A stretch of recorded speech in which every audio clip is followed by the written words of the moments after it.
and welcome to another episode of the Not For Nothing podcast. We have a really funny, interesting throwback for everybody. So, in the beginning of consuming alcohol casually and like having access to it and throwing parties, you start to want to get a little bit more original and fun and creative about consumption methods. You know, you're like, it's... As we do. Doing shots gets a little boring. So why don't we put some gelatin in the alcohol and see if taking Jello shots is more fun? Right, or more palatable. So what are some of the fun party tricks / kitchen adventures you once did? Yeah. Have you ever done the Jello shots in the shot glass? I mean, not Jello shots. The shots in the shot glasses that use the ice molds? I have.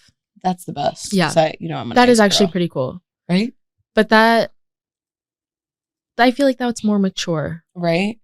I was big on doing like putting a bunch of gummy bears in some Everclear. Oh, yeah. And then that just gets like everybody fucked up so fast. It does. Yeah, I forgot about the gummy bear And ones. that's, low cost. Very low cost. You can swipe your college card and get it paid for with the food. The funniest was voucher. At the same time, I think was when the Haribo sugar-free gummy bears was happening. I don't even know about those now. Oh my God. So they came out and then it's sugar-free. And I guess something in the recipe they were using was like a very effective laxative. Oh, I imagine anything sugar-free. And so people were like on Twitter just talking about, and Yik Yak and all of that shit. On Snapchat, we're talking about how they were just like shitting themselves so much from these sugar-free gummy bears that they had to pull them off the shelves. Well, it's happening all over again now. I will say that. Have you seen those like Simply Sweet or something gummies that are like low sugar? They have like the jelly rings and stuff. People are shitting themselves to this day with those. That's incredible. Yeah. It needs to be talked about more. Yeah. And also sugar-free chocolate. Like, it's dangerous. Like, it's dangerous. Watch out. Like, but so the combination of that with alcohol was just such a sloppy night ahead. I can imagine. So I also remember we made Skittles vodka. Yeah. But you couldn't use like plastic bottles because it would like melt. So we would use like, Snapple bottles back when they were glass. They were glass. Throwback. So we would sit there with a huge giant bag of Skittles and separate out the colors. Yeah. And then do each color of the rainbow a different bottle of vodka. Because if you put multiple colors, it's just going to look like brown. Yeah. It's going to look like what happens when you make the sugar-free gummies. Exactly. There's so much learning that had to be done. Literally. Like, it's actually so crazy. So much trial and error with the cheapest vodka ever. I feel like there was always one person that was like the initiator.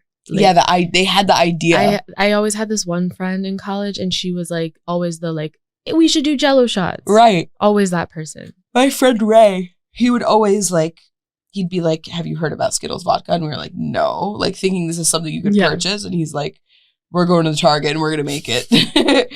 So yeah, that was the best. I mean, this is kind of gross, but also, have you ever, I don't even want to say this. Have you ever had a BJ shot? What's that? It's like a shot that you're supposed to just grab from the table with your mouth and then chug it back. And then the bottom of it, I believe, is whipped cream. Oh, no. Okay. I can't It's do actually whipped cream. pretty good. Again, that would be... shitting yourself. The dairy would not be a good idea. And then once... before Cardi B had her whole whipped cream, there was a brand that did that. And I first purchased it in Myrtle Beach. I remember the whipped cream flavored. Oh, not the Pinnacle. But I didn't know about the like actual infused. Yeah, like spray whipped cream that was alcoholic. That just sounds terrible. Any form of consumption we were trying. I was a really big Four Loko person. Yeah, really loved the Four Loko. Yeah. And I feel like the new espresso martini trend is just a classy. Yeah. It is, totally. It makes me laugh. My dad was like, there's caffeine and alcohol. Talk about laxatives. Like, people are chasing the laxative feeling with alcohol consumption. They really are. That's what I'm starting to think. Or maybe some people just are able to digest things like that. Right. Maybe. I'm not sure if I believe it.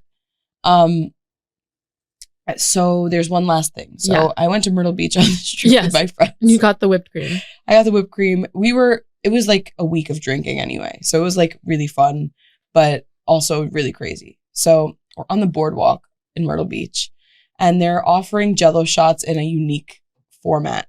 They're in these like massive syringes. So you could just like pop it into your mouth and just, take it at your own pace, whatever. So we all buy them. And are you supposed to, like, is it a new syringe for, like, how? It's like a plastic party syringe. Yeah. It's not really like, there's no needle. But are they reusing them after you're done? No, you bought the whole thing. Okay. It's probably like $5. No one complete ripoff, you know? It. So you're basically paying for that mostly. I'm sure there's like no vodka in it. So we all bought one and then we were young. We were underage. So we were like bringing things home back with us as like memorabilia. Yeah. So my friend brought one back home and her parents saw it in her room and thought she was doing drugs. I'm like, this fucking big plastic syringe that has no needle you thought was drug related. And is probably still sticky. Right. And blue. I mean, in a way, alcohol is drugs, but... Oh my God, that was just so funny though. Like her parents called her and were screaming at her, like trying to give her an intervention. And she's like, what? That's terrifying. What are you talking about? My mom was confused once when I came back and I had a baby bottle because that was like such a weird... That's a lean thing. But also it was such a weird like Brooklyn thing for a while where they would like put like special cocktails in baby bottles. I missed that. It was very weird. Very interesting. Yeah. I've only seen baby bottles used to like, because they have the measurements on the side. Oh. So people buy and sell lean. It's like 1 line, 2 lines. Like, yeah. So you know how much you're getting. Dark. Well, my mom didn't know that. She was just very confused. Well, yeah. Within reason. And retrospectively, I'm realizing it's very uncomfortable that everybody's just like sipping on baby bottles at the club. It is. It is. That's like a baby shower party game where Very they're weird. like, how quickly can you drink the margarita? And everybody has like a baby bottle. Crazy. Speaking of Jell-O shots, though, I feel like there's always the inevitable experience with Jell-O shots, which are that you start them too late. Oh, yeah. Like, has anybody ever started them on time that they're not still a little liquid?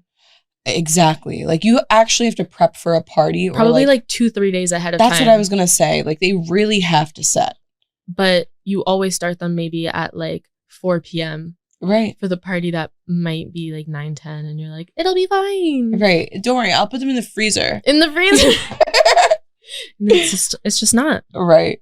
I also remember once I was at a party and they used like a cake mold to make one massive Jell-O shot. So always, yeah, so that you could put through cake. it. Yeah. And people were just taking scoops out of this Santa cake of Jell-O. Disgusting. Wouldn't recommend. Quantity of alcohol unknown. Exactly. I do have some good news though in the hair sector. I see you're back to blonde. I'm back to blonde. Blonder than ever. I needed it. I didn't feel like myself as a brunette. I think I'm going to the other end of the spectrum, which I feel like is my true self.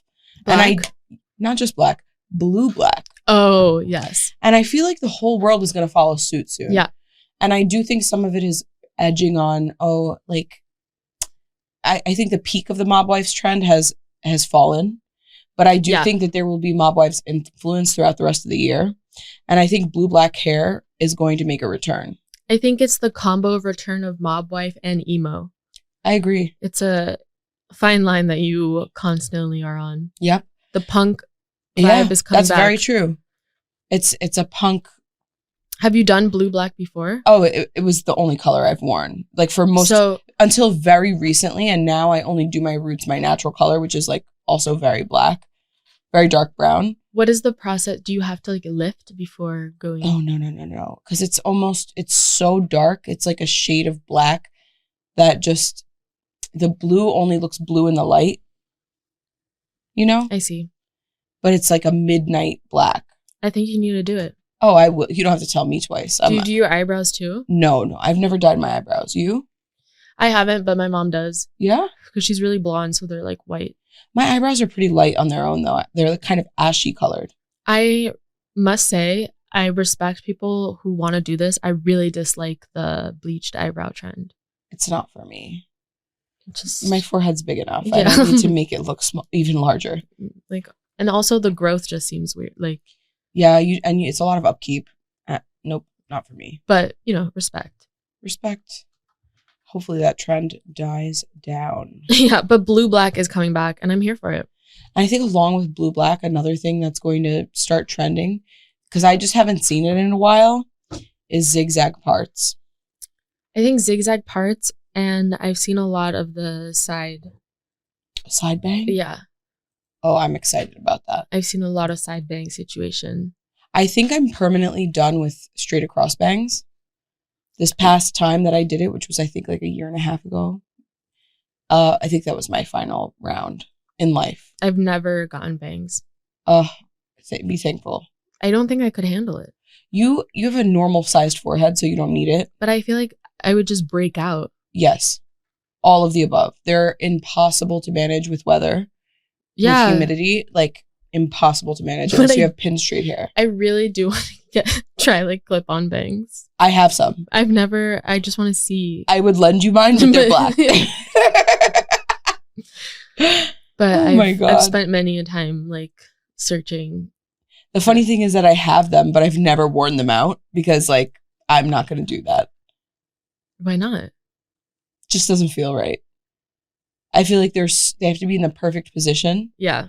That if they slip, it's just you're too far from heaven. Well, then you need the headband. No. And we're not going back there. I'm not going to lie. I don't think that would work for me. I really don't. Okay. I think we've talked about tanning in the past and how I feel like the reason people like tanning so much in a tanning bed is not necessarily for the results, but for the feeling of it, where they're like, okay, it's kind of meditative.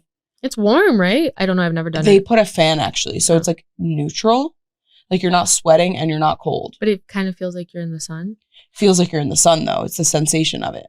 We're like getting like vitamin D.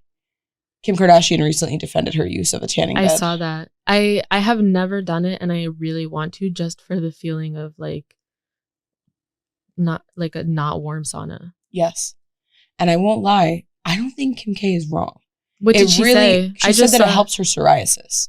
Oh. 100% true. Eczema and psoriasis are really, really helped by tanning beds because it mimics being in the sun. And when I'm in the sun in the summer, my skin really does clear up. Yeah.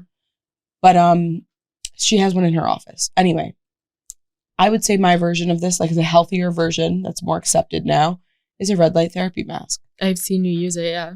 I love it. And I was really deeply thinking about this because I'm like, what are the benefits? I have no idea. Like, I think the benefits might be fugazi. I'm not going to lie. Like, I think it's like inflammation reducing, but everything else is so vague that I'm like, this is snake oil. Probably. And I'm not willing to give it up. And people have full red light therapy, like, beds now. Like UFC fighters. And so how is that different than a tanning bed? Well, there's no, like, UV rays. Oh. You know, it's just red lights. Oh, it's, like, literally just red lights. I thought it was just, that was the name, but it was... No, it's red lights. I'm not exactly sure if they have to be a specific light. I don't know if a red light bulb would work, you know, but I'm starting to think like maybe I've been bamboozled as it becomes more popular, which is not a normal thing. I 100% think it's fake, but if it works, it works. Yeah? Okay. All right. I'm going to keep using it. Like placebo, why not? I paid too much money for it. But I'm like, okay, now I'm even more like, how does just a red light do anything? Are we like plants? You know how purple lights help with the grow? Yeah, maybe. I'm going to try to like see who's using it in like the Joe Rogan world, you know, and see like why they're using it and try to see if I feel any results. Because then what if like blue light was better? Well, my mask actually has a blue light setting and a yellow light setting. What does yellow do? Blue is mostly for blemishes. Mm-hmm. Yellow is for anti-aging. Yeah, this shit's bullshit. Anti-aging is like a bullshit term in general. No such thing. You're aging. It's happening. We're all aging currently right now. And I don't know how a yellow light would help. That just feels like being in the sun. It's not yellow. It's like I don't know how to explain it. Like when you don't drink enough water and you pee. Yeah. Like a brownish yellow almost. Yeah. That kind of. That does not sound. Color. I don't use that setting. Yeah. I use red and blue. We need feedback. I need an expert on here. Yeah. What is going on with these red lights? Are they scamming us? Okay. Have you ever been on a vacation where one member of the vacation doesn't return or returns early, or just you're never friends again?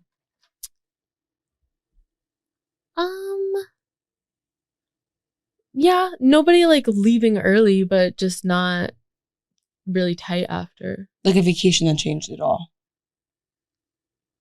Kind of. Tell me about it. Nothing like that dramatic. Okay. Want to explain? Sure. Where'd you go? Okay, so I went to Greece with my friends many years ago. And one girl who was like in our friend group kind of like showed up and we like didn't know. Showed up in another country. Yeah. You didn't plan to fly there together? No. Was she already in Greece? No. She went to Greece because she knew you were there? Yeah. Because one girl on the trip invited her. That is very wild to me. Pretty crazy. We had the space. Like, it was fine. I mean, the space. What do you mean? She stayed with you in the hotel? Yeah, we had rented what we thought was a villa. And we were like, it's so crazy. It's so cheap.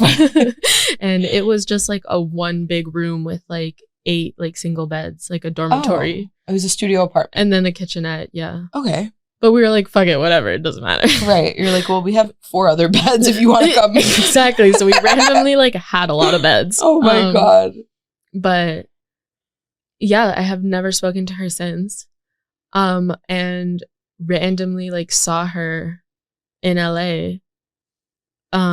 But we didn't like we didn't say hi to each other. Oh. Because like I don't think she recognized me. You would recognize someone you've been into an international country with, but sharing like, a villa. It took me a minute to, like, I saw this person and then it was like maybe an hour and a half later, I was like, holy shit, I think that was that person. So she probably had that like much later too. Wow. I hope so, but I don't believe that. But it was weird. That's crazy. Like, I could never impose like that. Yeah. But like, It was fine. She's cool, but like, it was just kind of crazy. That's crazy. I don't know what I would do in that situation. But then there was like so many tensions within the group because, right. You know, there's always like people who break off. The person who invited her, why did you invite her? Exactly. And I wanted us all to like have a good time. Right. You're like, guys, we're in Greece right now. Like, let's make the best of it. Wow. Interesting. But it wasn't that dramatic. Like, I see what you're saying. Like, it's a very mild version of that. Yeah, it was just like, whoa. Like, you guys probably weren't that close even before the trip began. So it's not that serious. But it got serious for others who were closer. Okay, that makes sense to me.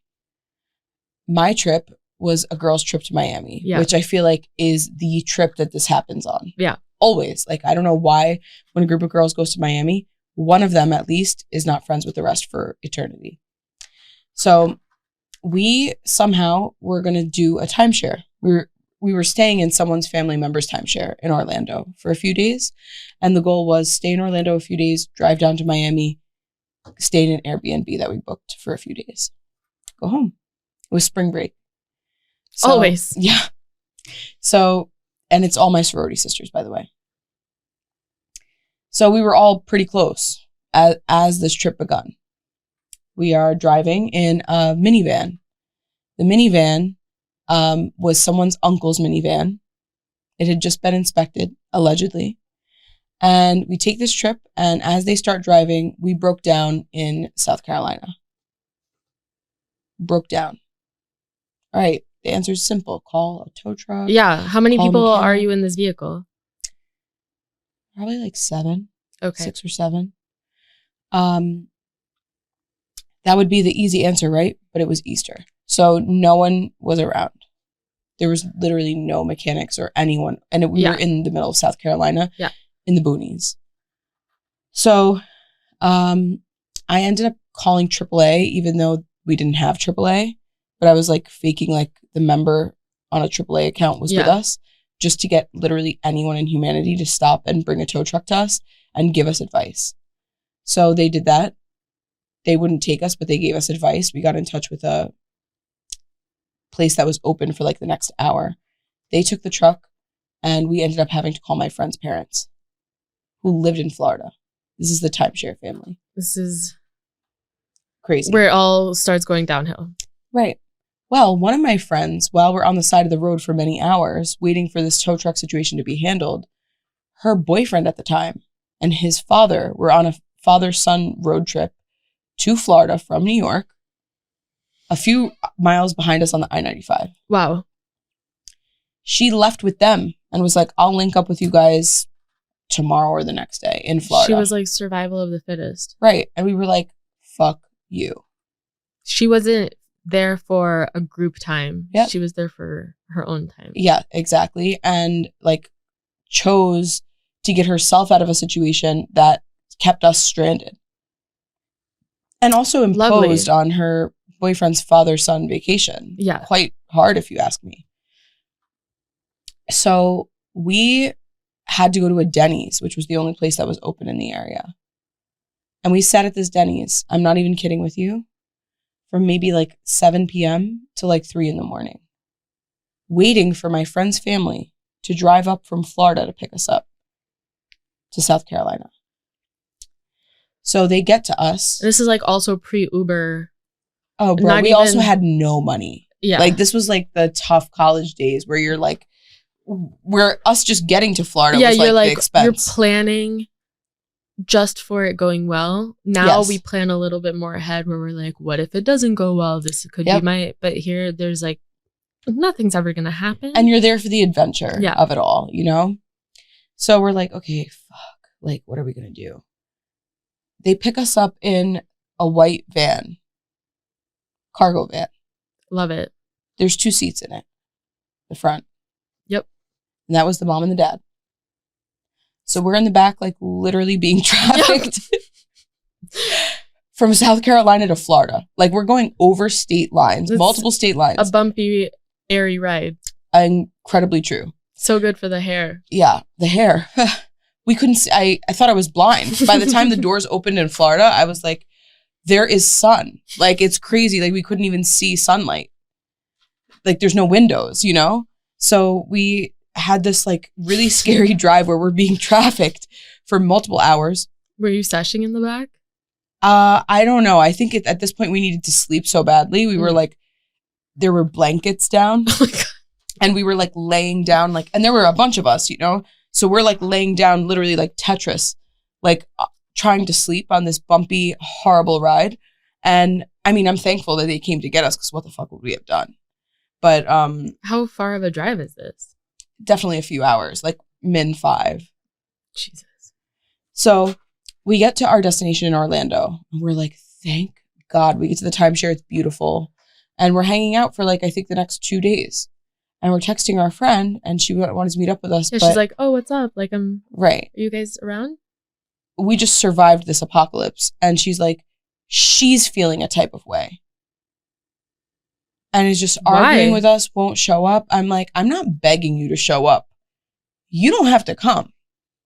It straight up does not matter to me. We get to Miami, the Airbnb's in her name. Oh my God. She was supposed to drive with us to Miami. She's like, I'll meet you guys there. Doesn't end up coming. I mean, she gave us the info for the Airbnb and we got in just fine. But by the time we had returned, and this was when the Big Sean song, I Don't Fuck With my God. You, came out. And it classic. It was too perfect for the situation. So there was a lot of subs going on in the captions and stuff. But yeah, we ended up on the whole trip not speaking to her or seeing her. At all. And returned back to New York, and to this day I don't speak to her. Some people have reneged on their stature with her, and they've like become friends with her again and they still party together. But part of me is like, if you would do that to me, I can't trust you. Yeah, like I don't mind seeing you out, but right, like I'll never trust you. No beef. I don't care. That's years old, but and then how did you pay her for the Airbnb? It had already been pre-split before we went. Smart. Yeah. Again, because not thinking about any incidentals or like. Right. Like in general, we were just like, we have to be able to afford this anyway. Yeah. And the only way we could do that was by pooling our very small amount of cash anyway. And then my friend Ray met us in Miami, and like we went clubbing and it was really fun, but it's funny how someone else joined the trip. Same situation. But at least this was like a welcome joining. Yeah, it definitely was. But yeah, that's, it's just always funny how those like core memories of trips when you're young ends up with someone not being in the circle anymore. And also traveling with friends is hard. Like not all friends can travel together. And also I'm glad that we're out of the age of doing these like group trips because it gets so overwhelming. You're like this person's significant other, or like there's always all these dynamics that are so uncomfortable. Yep. And it doesn't feel like vacation. Completely agree. In situations in adulthood where you have to do them, like bachelorette parties and stuff like that, those could get uncomfortable. Yeah. And I'm just blessed to say, like, in adulthood, you've learned more about your own boundaries by this time, hopefully, where you're able to say, like, yo, I'm sorry, I'm not into that activity. I'll meet up with you guys right after. I'm going to do this instead. Or, like, you have friends who also don't like that. Exactly. Like, where the group can split up. Yeah. Yeah. But, yeah, I think just watching any Real Housewives franchise will show you that group trips essentially still work out that way. Or any Vanderpump group trip. Exactly. It's pretty, and I get it. Like, I feel like I've gone through that too, where there's always like, a lot of energy. You're on a group trip, but you meet up with another group that's also on a trip, and then that's like so much fighting. Like, yep. It's ridiculous. And there's always one person that needs to go to some bullshit hospital because they got hurt. Yes. My friend Ray broke his ankle. Yeah, there's always a medical emergency. Yes. And then there's always someone who really likes a boy that they met on the trip. Ugh, and so you have to like revolve it all around. Oh my God. And so that's why I just don't go on trips. Same. I like it that way. But when you do need to go on a trip, what is the worst restaurant to stop at? Hands down, it's Shoney's. What's Shoney's? It's a terrible restaurant. I believe it's in Georgia. Horrible. When I've gone on this one time at band camp, every time we would make a stop in Georgia. We would have to go there. I will not eat there. It's really like when you think of American trash. Yeah, but when you think of American trash food and how everything has like 15 pounds of butter, Shoney's is the epitome of that, where you are going to get sick. You're going to get sick. You're going to feel sick, and it's just going to slow you down. I will never try that then. Please don't. How about you? I don't have much because I haven't like road tripped that much. Do you like IHOP? Yeah, it's fine. I love more junk than you do. Yeah, but I don't know. I just have a problem with IHOP too. And what's this one place like Steak and Shake or something? That place is not so good. In Indiana, I would do a lot of like. I've never been there. To Indiana? Yeah. I wouldn't recommend. I was in a long distance relationship, and so I would go out there. Oh. But yeah, there's a lot of fast food, and I love it personally. Okay. Yeah, I'm pretty picky with fast food. What I like. Like I love Taco Bell. Don't get me wrong. Yeah, but Taco Bell on a road trip, not always the best idea. Not great. Yeah. I haven't had Sonic or Dairy Queen. Oh, Sonic is good. I want to try both. They will definitely both give you heartburn if you eat any food that's not like ice cream. But it's pretty good. And Sonic has the good ice. I know, that's what I hear. I bought a bag from Sonic the other day, 10-pound bag. So that's on the list. But let us know what weird / terrible road trip food you've had, because we're always curious, and chances are I will probably love it. And we'll just give it a shot. Why not? Yeah. But Shoney's, apparently we won't. Yeah, just do yourselves a favor, guys. Just avoid it. But on that note, we will see you next time. We will. Been a pleasure as always. And don't forget to like, follow, share, subscribe at Not For Nothing Pod on all platforms. And you can follow me at Natasha PRZ. And where can they follow you? Follow me at How Can I Help You? Goodbye. See you next Tuesday.